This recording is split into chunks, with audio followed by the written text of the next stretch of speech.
hablaremos de rumores, errores, conflicto y cómo encararlos. Al finalizar, te llevarás nuevas lentes para mirar cómo actúas, tanto en el equipo del que eres responsable, como en el formado por tus pares y líder. También conocerás acciones para generar un ambiente donde puedan convivir el desempeño y la confianza. Hablemos de rumores. Todos los que hemos trabajado en empresas seguramente recordamos nuestras charlas, pláticas cerca de la máquina de café, en los pasillos, fuera de las salas de reunión.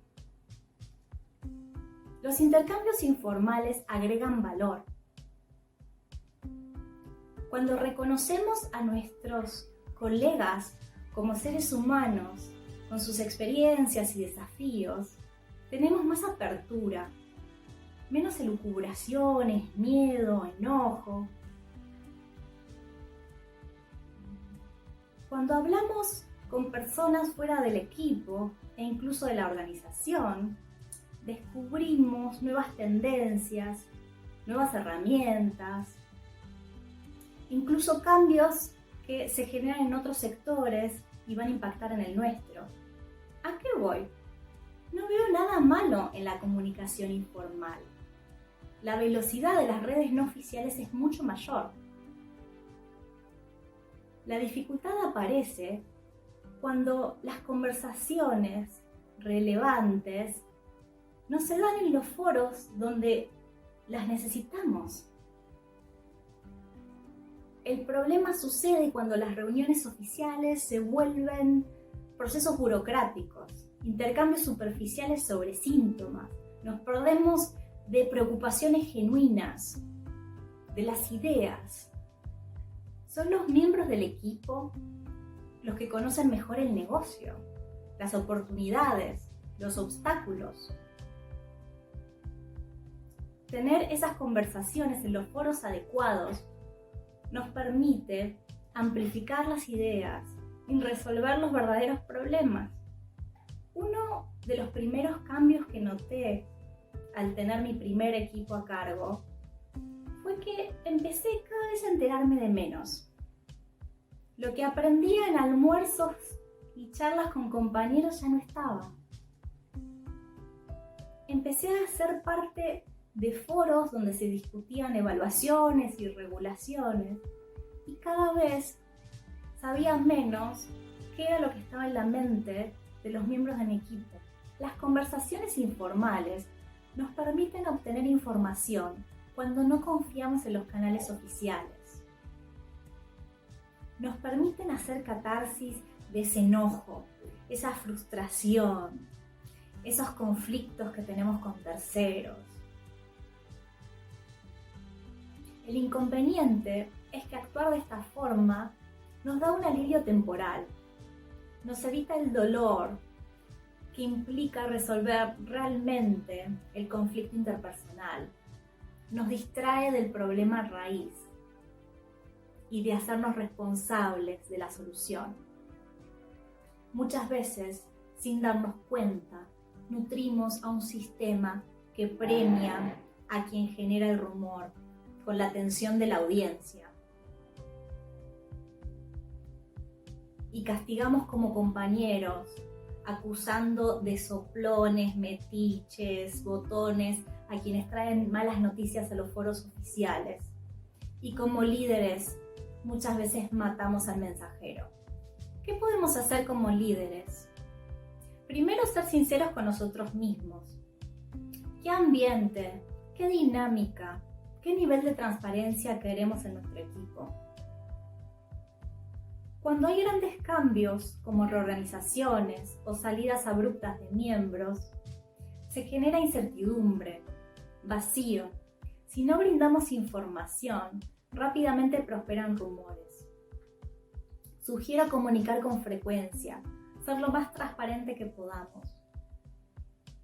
Por otro lado, si solo nos enfocamos en la transparencia, corremos el riesgo de hacer un anuncio y tener que volver para atrás, porque la decisión no estaba del todo cocinada. Entonces aquí queda en nosotros evaluar el riesgo de falta de transparencia o de falta de integridad. Por otro lado, tenemos que evitar premiar a los que generan rumores. Su audiencia es cómplice. Sin embargo, si les pedimos a los miembros del equipo que eviten el radio pasillo sin armarlos comunicacionalmente, y probablemente no suceda. Por ejemplo, cuando se involucran en conversaciones y se está hablando de un tercero que no está presente, sugerir esperar para que esta persona sea parte de la conversación. Por otro lado, si alguien da una opinión, pedirle cuáles son los hechos que respaldan esa aseveración. Y si alguien quiere seguir hablando sobre alguien que no está presente, decir, ok, yo no voy a ser parte de este foro. Necesitamos generar confianza en los canales oficiales, generar espacios para escuchar las opiniones de los miembros del equipo, antes de los procesos, durante los procesos y al finalizar. En este módulo, cuando hablamos de confianza, nos referimos al clima del equipo, no a que creo que alguien va a actuar según lo que prometió, sino a que si expreso una opinión, no me van a penalizar, no me van a juzgar, que si cometo un error, me van a dar el beneficio de la duda, que si pido ayuda no me van a considerar débil y que si ofrezco ayuda no van a estar pensando cuál es mi intención oculta. Es natural esta tendencia a autoprotegernos, especialmente porque nos ha funcionado en el pasado y actuar diferente nos ha jugado en contra. Queremos constantemente controlar la percepción que otros tienen sobre nosotros. Evitar que nos consideren ignorantes, incompetentes o conflictivos. Tenemos miedo a estar excluidos. Ahora bien, ¿qué sucede? En nuestros equipos necesitamos tomar decisiones, colaborar, aprender, coordinar. Y si el miedo y proteger nuestros propios intereses está por encima del propósito del equipo, esto va a ser muy difícil. Vamos a desaprovechar el potencial del equipo si no creamos un espacio donde podamos traer las preocupaciones, los miedos, las equivocaciones, las debilidades. Dijimos que protegernos de forma individual es una tendencia natural. Entonces, como líderes necesitamos crear una estructura para que los miembros se atrevan a tomar riesgos interpersonales. Generar un ambiente seguro puede sonar naif, a que no nos importa el desempeño. Contrario a lo que se puede pensar, un ambiente de confianza nos da velocidad, no implica debates interminables. Nos permite que nos demos retroalimentación, ya que tanto el que la da como quien la recibe entiende cuál es la intención atrás. Crear el clima adecuado nos permite poner el foco en el resultado versus invertir tiempo en estar en la defensiva. Implica que podemos llamar la atención de alguien que no está cumpliendo con el compromiso asumido. Nos permite contar con todas las voces necesarias para tomar decisiones. Tener altos estándares sin un ambiente de aprendizaje seguro va a generar estrés y no necesariamente resultados. ¿Qué debilita entonces el clima del equipo? Mentir, los rumores, aplicar distintas reglas según de quién se trate, desconfiar por si acaso, evitar hablar de temas dolorosos o tabú, mal desempeño consistente de los miembros del equipo y que el líder o la líder no reaccione, mensajes inconsistentes dentro de la línea de mando y falta de reacción frente a los malos tratos. Pero ¿cómo nos damos cuenta de esta falta de confianza? ¿Cuáles son las señales? Ocultamos o enmascaramos errores, no pedimos ayuda y no damos ayuda fuera de nuestra área de responsabilidad. No pedimos ni damos retroalimentación. Los que traen malas noticias son penalizados. Concluimos sobre las intenciones sin tener conversaciones clarificadoras y evitamos encontrarnos dando excusas. Salteamos temas controversiales y buscamos culpables en vez de poner el foco en prevenir y resolver problemas. No hablamos ni de miedos ni de preocupaciones, y los valores están de adorno ya que estamos enfocados en autoprotegernos. Si está el jefe o la jefa presente, no criticamos ninguna de sus opiniones. La confianza se construye poco a poco. En cada interacción, cada quien evalúa el riesgo de actuar, según su historia personal y con el equipo. Cuando creamos vínculos sólidos a nivel humano dentro del equipo, vamos a disminuir el énfasis en autoprotegernos de forma individual. La confianza entonces es la consecuencia de comportamientos, de ponernos en los zapatos del otro, de esperar antes de juzgar, de buscar entender qué está sintiendo la otra persona y comunicar qué nos está pasando a nosotros. Como líderes, somos los principales responsables y tenemos distintas opciones para actuar. El primer paso es mostrarnos vulnerables nosotros mismos, compartir nuestras preocupaciones, errores, debilidades, revisar cómo reaccionamos cuando traen malas noticias, apreciar cuando alguien trae a la mesa un tema difícil y enfocar al grupo en resolver en vez de culpar. Dar el feedback constructivo en persona también. También es clave enfatizar nuestro propósito. Si solo nos enfocamos en nuestros intereses personales, el equipo también lo va a leer. En cambio, si tenemos conversaciones sobre cuál es nuestro rol con nuestros clientes y el ecosistema, vamos a estar generando otro tipo de conversaciones. También es importante cómo comunicamos ese propósito al equipo para generar compromiso. Sería un error empujar. Necesitamos ver cómo podemos invitar para que emerja ese compromiso. Necesitamos traducir los valores en comportamientos tangibles. Muchas veces hacemos ejercicios sobre cuáles son los valores del equipo, pero nadie sabe bien qué y cómo eso aplica en la realidad. ¿Qué vamos a premiar y qué vamos a penalizar? Va a ser algo que va a ver el equipo. Necesitamos sobrecomunicar nuestras expectativas de esta participación activa que estamos buscando. Recordemos que cada uno estará evaluando el riesgo de actuar o no actuar. Entonces, de vuelta, empujar no es lo ideal.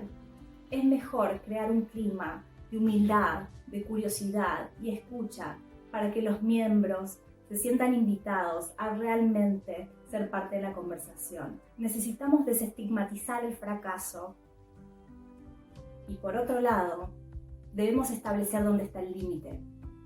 ¿Cuáles son los comportamientos que no vamos a tolerar? ¿Qué está fuera de la ética del equipo? ¿Qué pasa cuando se rompe la confianza? Pensemos en nosotros mismos. ¿Cuánto tiempo nos lleva a perdonar? Son procesos largos. Si cometemos un error que tiene un impacto significativo en el equipo y tardamos en reconocerlo o en actuar, puede ser que se genere resentimiento del otro lado y que cualquier acción que tomemos va a ser malinterpretada.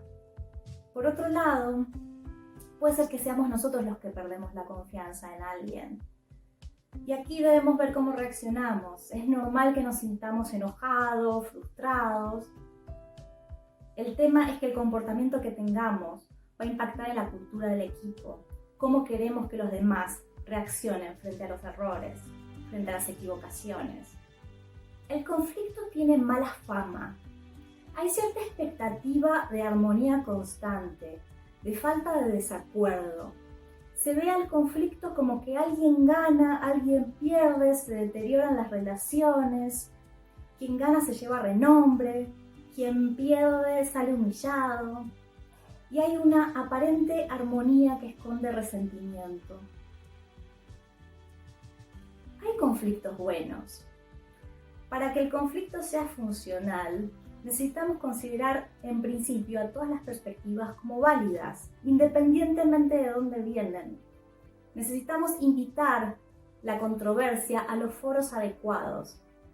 Primero tendremos una fase exploratoria donde los participantes van a considerar también los contras de las propuestas propias y los pros de las propuestas de otros.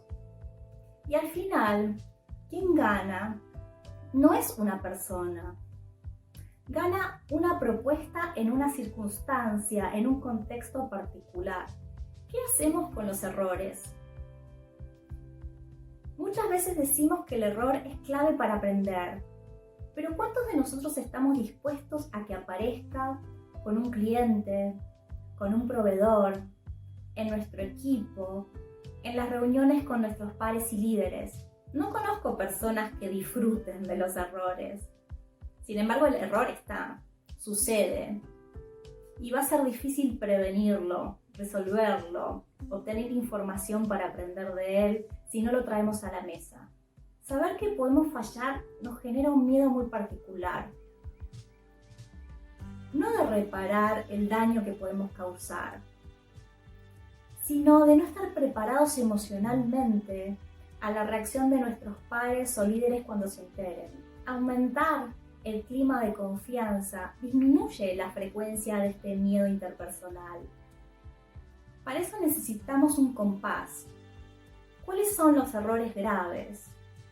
¿Cuáles son los que nos podemos permitir? Un problema grave que tenemos es que los errores no se traen a la mesa hasta que es demasiado tarde.